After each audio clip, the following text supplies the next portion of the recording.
Hey everyone, this is Elias from Match Media, and today we're going to be taking a look at the Lamtto DC16 3-inch 4K front and rear dual dash cam.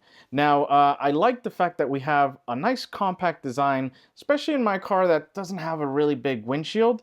But yeah, we're going to take a look at what comes inside the box. We're also going to be setting it up and showing some daytime examples as well as nighttime to see, can this take the test of really bright Texas sunlight and really dark rural area filming? So yeah, let's go ahead and get started. Now, Lamtto did provide this to me free of charge, but these are going to be my honest opinions about this model. So we start off with the camera unit, and I like the size. It's nice and compact. It doesn't get in the way of your visibility like some of these other super bulky systems kind of have a tendency of doing. So like the 3-inch screen, good amount of visibility on there, but not intrusive to your visibility while you're driving.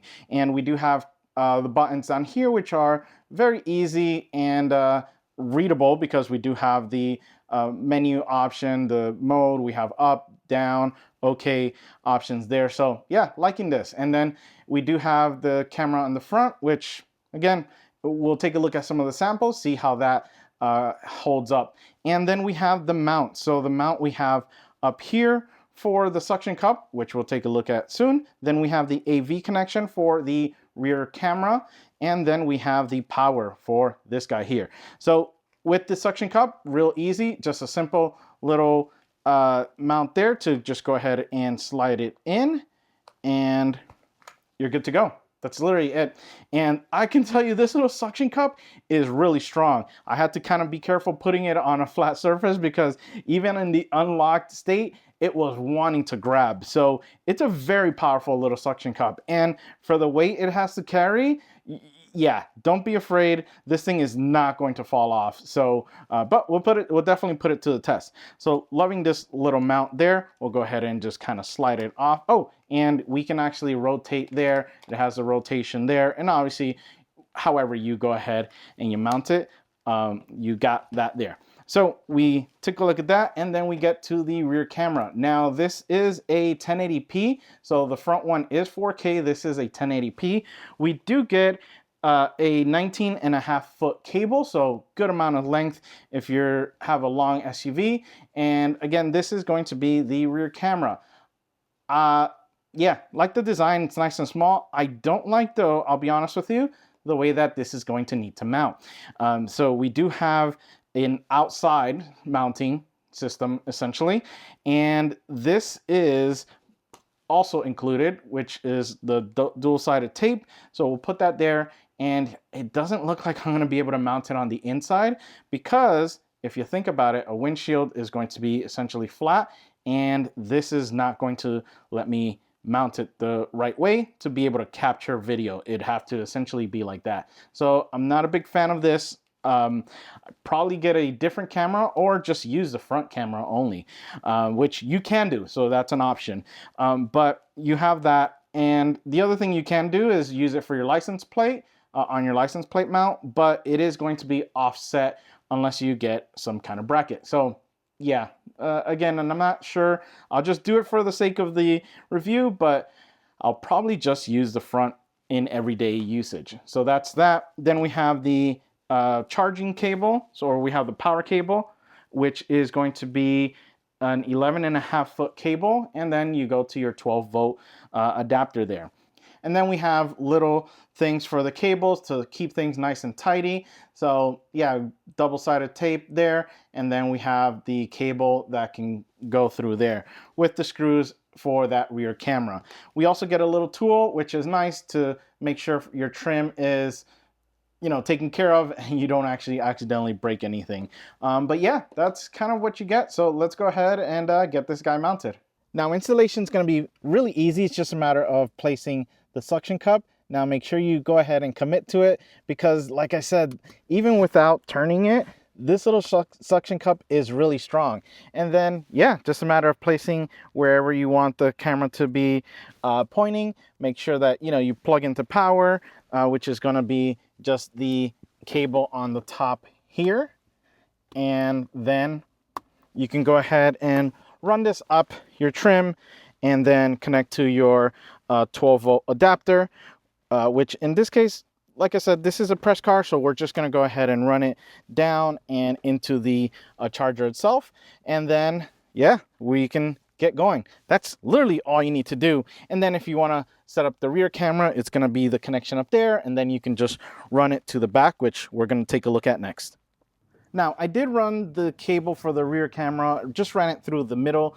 Now, this is on a Infinity QX80, which is what I have for press loaner this week to review. And I'll say that this is a long SUV and I still have a long ways to go. So I think the length that we get with the rear camera is definitely going to be good for pretty much every vehicle. And we do have a 3-row SUV with this, so yeah, it's a big one. But then we come to the issue that I knew we were going to encounter, which is this little bracket. It's not the best. I tried using the built-in license plate screw, but that screw is too big for the tiny opening that this has. So I am going to have to resort to using the basically two-sided tape. And I don't recommend this to put it on your license plate because obviously you can obstruct it and legal issues with your local enforcement, but I don't want to put it on the vehicle itself or using tapping screws that this has because it's not mine. But we'll just go ahead and do that and then just clean it up afterwards. Now, little pro tip, so we have the double-sided tape on there. As far as how to mount it, it's going to be if you have a taller vehicle or a lower vehicle. So if you have a taller vehicle, then you're going to want to put it this way so that you can angle it down. If you have a lower vehicle, like I do with the Miata, you're going to want to flip it so that way, because it's low, you can go ahead and angle it up. And, you know, according to where you mount it as well. So this is kind of a low mount, so we're going to go ahead and mount it like this so we can go ahead and angle it just a little bit higher than what we would normally get. So we'll go ahead and stick it on there, and then it's just 2 screws on the side to tighten it up and make sure we get the right angle. But we're gonna go ahead and turn it on, make our adjustments, and let's take a look at those samples. So this is going to be the microphone that is built into the camera. So let me know what you think compared to the professional microphone that I use to record my voiceovers.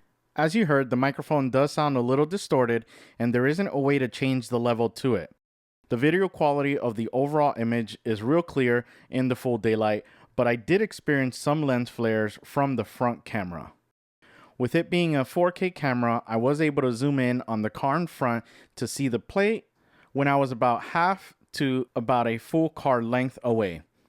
Even though the rear camera is only 1080p, it was good enough to capture the plate at about the same distance as the front camera.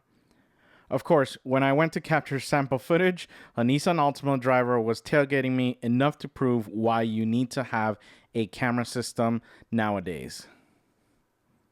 Here is a sample of the night footage. You can see that the road I'm driving on is not illuminated at all, so it will show the quality that the camera can do. Be aware that if you have bright headlights, it might be difficult to read the plate in front like it was with this truck, but fine for the SUV that had the plate mounted a little higher. Due to the mount of the rear camera, placing it lower had headlights shining directly at it. When the headlights aren't directly pointing at the camera, you can see that the plate and image is fairly clear even at the 1080 resolution. Overall, if you're looking for an easy to set up system with decent image results, the Lamtto DC16 is a compact system that can fit your needs.